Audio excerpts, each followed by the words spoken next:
So guys, getting back into Batman, we're now getting to Batman number 101. Now this After the Laughter is an epilogue to the Joker War. Now guys, if you've not seen the whole storyline of the Joker War, I'll link down below in the description a playlist which has all my videos in the Joker War, alright? I actually made a full story video, alright? It's probably like almost an hour and a half long, which gets you caught up to speed. But I'm pretty sure if you're watching this video, you already know what happened before. We saw Joker take Batman's money, Joker take over the city, Batman figured out that, hey, I need the Bat family if I'm gonna win. So we got Nightwing, Rick Grayson became Dick Grayson again, and became Nightwing. We got Batgirl, we got Red Hood, every single Bat family member, including Harley Quinn. They teamed up, they fought against the Joker, Batman beat the Joker, but the Joker didn't die, he actually got away once again. Now Punchline, who is like Joker's new partner, she pretty much sent out a video saying she's reformed, she's not as crazy, she's another one of Joker's victims, which is total BS, guys. She's total BS, and now she's trying to play this game, right? Well, Joker's off doing his own thing, he's taking a vacation, alright? Now we got other characters like Clown Hunter, Lucius Fox,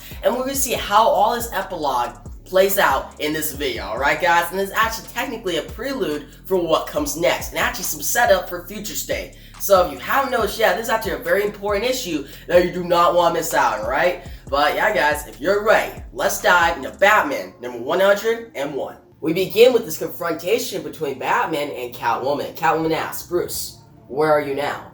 And Bruce says, I'm sorry, I'm just trying to remember. And she says, remember what? And Batman responds, Gotham City. How it used to feel. Not at the beginning, but at the height of it, when it was all working so well. I'd be at the manor or in the office when I'd see the bat signal over Gotham City. You could blindfold and drag me, and I could always find my way to that old rooftop. And I know that Commissioner Jim Gordon would always be waiting for me with a few acerbic lines about the city and the clues that would start my hunt for whoever was terrorizing Gotham. He continues saying, sooner than I could blink, I'd be on the case, sometimes alone, sometimes with one of my partners, deciding on the likeliness suspect from hundreds of feet above the city streets, which of my foes was behind the latest attack. Now, Batman's talking to Catwoman on this rooftop, right? And you see this cool double page spread of Batman and Robin in the past with like their old uniforms. You see Batman in blue, guys, which looks pretty dope. Now, Batman continues, says, soon enough, I'd be back in the cave. Alfred twisting my arm to eat or drink something, to get some sleep, but I'd be there, right at the edge, knowing that if I thought long enough and hard about each of the clues in front of me, I'd uncover the scale and source of the threat and resolve it. And that's how it would happen, time and time again, and I knew that every step of the way I could rely on the system, that structure. But now there's no Gordon at the bat signal, there's no Robin at my side, there's no Alfred in the cave. There's no old Gotham anymore. And he continues, he's like, there's only remembering. And that's when she says, you have that look on your face. And Batman says, what look? And Catwoman says, you know exactly what look. It's insufferable. I can picture you making it, sitting at the table with the Justice League.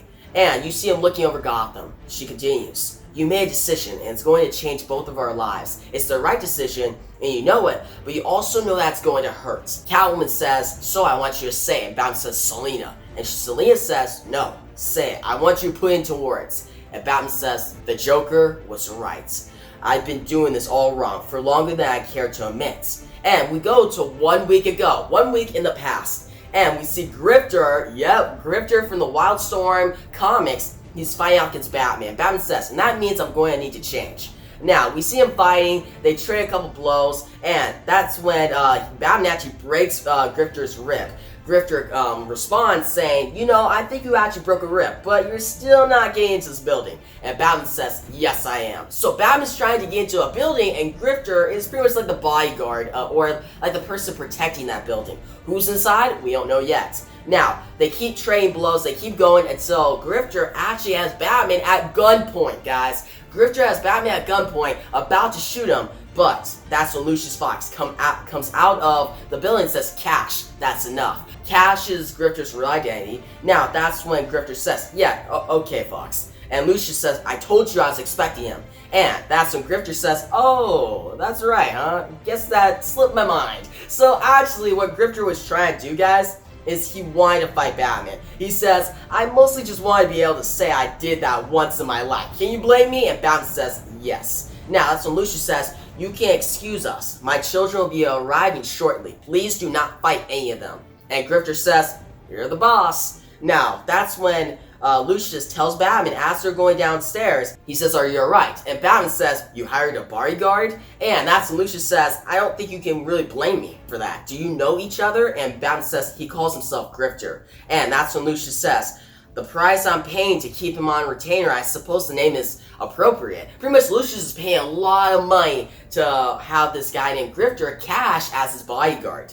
Now, he also says that Catwoman made Lucius the richest man on the planet. Lucius has all the Wayne fortune now. That's when Batman says, "How are you, Lucius?" And Lucius says, "How do I look, Mr. Wayne?" And Batman says, "I'm sorry." And that's when Lucius responds, "You should have led with that." Lucius says, "A little sorrow feels in order. You've seen what that young woman who poisoned me is saying all over the media." And Batman says, "Yes." And Lucius says, "The city's changing faster than I've ever seen it." He says, "My daughter showed me a free Punchline t-shirt for sale online. I almost called the company and bought them out to stop it.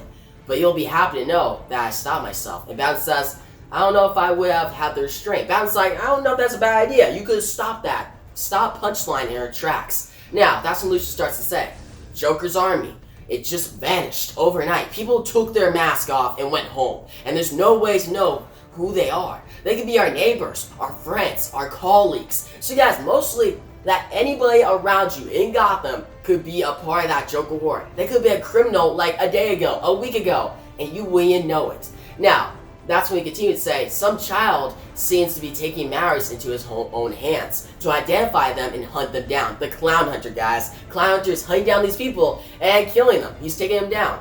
And that's when Lucius continues. "There's an emergency election to replace Dutch in the mayor's office." Because yes, the mayor, he's worked with the Joker last story arc. And Lucius says, "The Gotham City of tomorrow is going to look very different from the one today." And he's still out there. The Joker. Joker is still alive.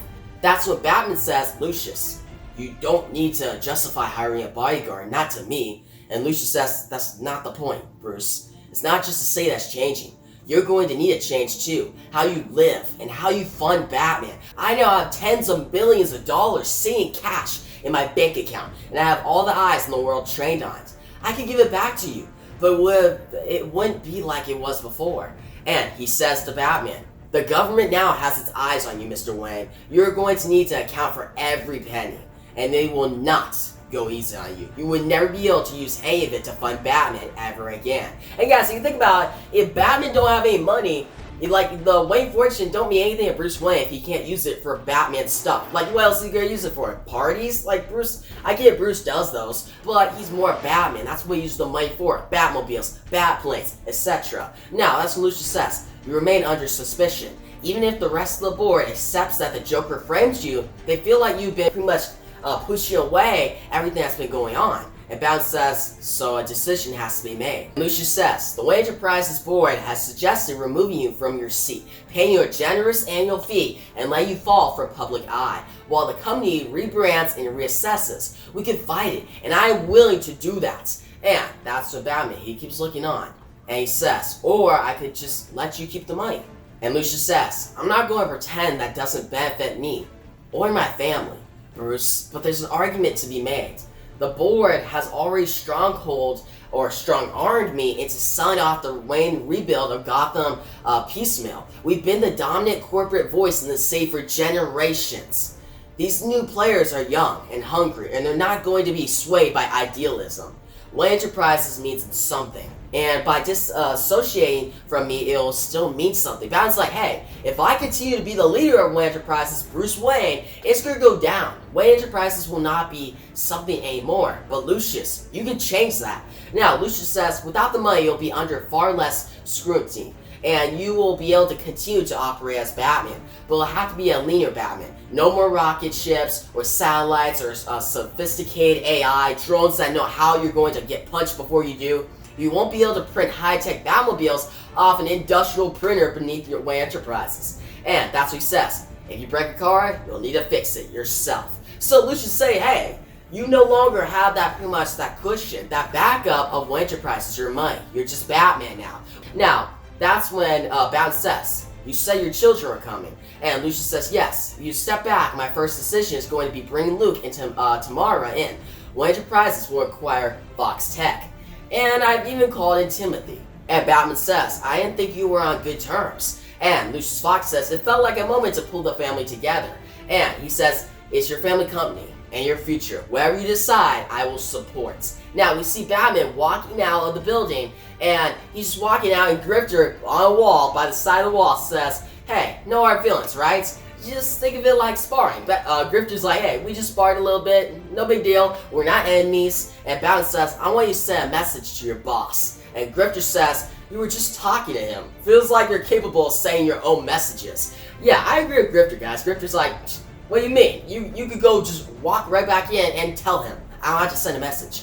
Now, that's what Batman says. Tell him that I know what Halo is. Tell him that it may be changing, but it's still my city, and I'm watching. So, Batman, Halo, we don't know what this corporation is, but Batman's watching out for it. He's watching out for Gotham City. Now, Grifter looks on, and that's when Batman, he gets his grappling hook, shoots, and flies out of Wayne Enterprises. Now, we go back to 1 week in the future, and Catwoman says, so, what are you gonna do? And Batman says, I'm going to move into the city.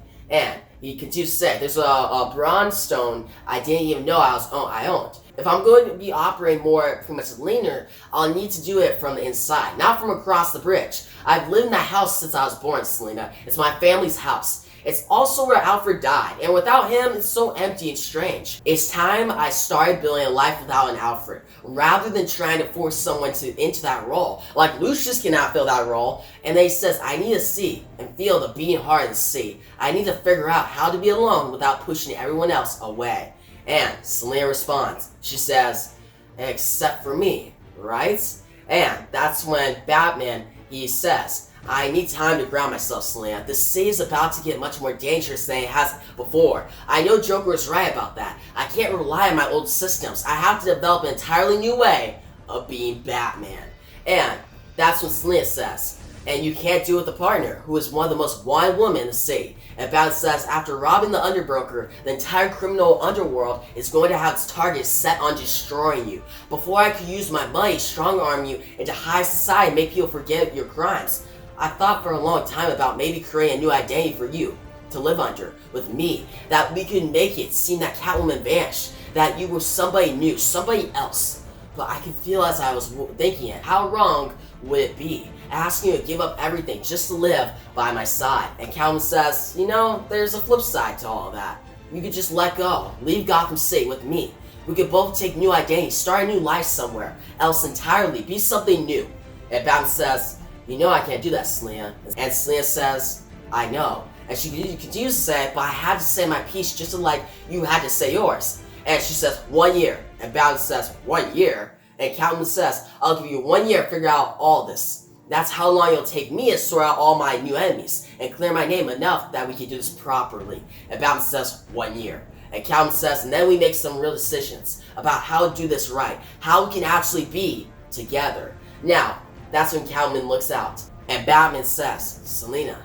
And that's when Selina says, no, I think it's time you shut up. And she goes up to him. She says, look, if this is how we need to play it, this is how we'll play it. But I don't want to waste another minute talking about it tonight, alright? And Batman says, alright. And they kiss. Batman and Catwoman kiss, and they have a nice moment. Now, Catwoman says, so, what do you want to show me at Bronzestone? And Batman says, there isn't any furniture in it yet. And Catwoman says, who needs furniture? So we see them both hold each other at the top of this, pretty much the top of the city, guys, on top of a rooftop, and that's how the issue ends. Issue number 101, the prelude to the next story arc with Ghostmaker. So guys, that was Batman in 101, which is the epilogue to the Joker War. But guys, some big things to come out of this. One, Lucius Fox has all of Batman's money, the whole Wayne fortune, and he's gonna be using that to pretty much help out with his own family, right? We got pretty much Luke Fox, we have Tim, we have Tamara, they're all together. It's interesting to see Tim back. I'm actually looking forward to see what John really does with all these characters in the future state. We see Lucius Fox, where he's at, where Luke Fox is at, the whole Fox family, and how Luke Fox will become Batman, because he's gonna be the next Batman, guys. Look at the title of the Future State issue coming out in January. It's called Future State, the Next Batman #1. So yeah, Luke Fox is the next one. But still, I'm excited about that, and it was interesting seeing that in this issue. The whole confrontation between Lucius Fox and Batman was really well written by James Tynion. I think he did a great job. Like, he fit Batman's voice well. He wrote Lucius Fox pretty good. I like the part where Lucius like, hey, if you break your car, you gotta fix it. Like, he doesn't have backup anymore. Batman does not have any more backup with his money. He can't rely on that. He just has to be a more meaner, more leaner Batman, which I really like. That means he's not gonna be like, okay, he's in a bad situation. You know what? I'll call him the Bat plane. I'll call him the Batmobile. No, it's me, fist to fist, just maybe throwing some batarangs, just classic Batman, which that's what I love, guys. And actually, maybe more detective work. Since lately it's been like, okay, Batman has all these gadgets, he doesn't have to really do the detective work. But without these gadgets and without all this technology, Batman can use his detective skills, which that's what we all love about Batman, his detective skills, his martial arts. So I'm excited to see what James Tynion does in pretty much the upcoming story arc, because we're going to see a lot of that, which is really great. Now, Grifter, though he showed up just a little bit, his fight with Batman was really well drawn by the artist. It was really cool to see Batman break his rib, that Grifter pull a gun on him, and to find out that Grifter is actually Lucius Fox's bodyguard was a really cool twist. I like that. Because I remember going to this issue, I was like, okay, how is Grifter going to factor into this whole storyline, into Batman? Well, it makes sense now, alright? It makes sense that he's Lucius Fox's bodyguard, because the Grifter is a great martial artist, he's a great fighter. If I need somebody to be my bodyguard, it'd be Grifter. Like, he's just a perfect character for that. Now, Batman, Catwoman, seeing them actually talk for most, and not most of the issues, but the beginning and the end, was actually really good, because Catwoman barely showed up in the Joker War. Like, she got taken out in the prelude, then was just the one who got Batman's fortune back and gave it to Lucius Fox. That's it. Now, that's very important, but we didn't get no really Catwoman Batman confrontation or talk, right? So see him talk in this issue was really cool, and see Catwoman come to a resolution that, hey, 1 year, get your stuff together, we both get our stuff together, and then we can actually be partners, right? That was really good. Now, where the story will go, I don't know. We know that this organization, Halo, and Ghostmaker are showing up next issue. I'm really intrigued by that. And how is Lucius Fox involved in Halo? And actually, is Ghostmaker with Halo? Or is Ghostmaker just his own character? Also, how will Clown Hunter get involved with this? A lot more answers will come next issue. This is more just seeing how Batman and Catwoman are doing, how Grifter goes into this, and where Lucius is at, how this sets up for Future State. And I think it was a great issue. Yes, the artwork isn't as good as Jorge Jimenez. It was still really well done, right? Because the artist in this book, usually I don't really like his artwork. I think it's usually just okay. But here, he did a great job. The whole fight between Batman and Grifter was a highlight, alright? But yeah, overall, I'm gonna give this issue a 9 out of 10. I definitely recommend, guys, a great issue that sets up a really cool storyline that I'll be covering in 2 weeks, alright? So stay tuned. But guys, like we give a big thumbs up, you should make subscribe to my next Batman comic review, and tell me your thoughts on this issue down below. Did you love it? Did you hate it? What did you think about Grifter getting involved? And what are your theories for the whole storyline with Ghostmaker coming next issue? But yeah, guys, thanks for watching, and peace out.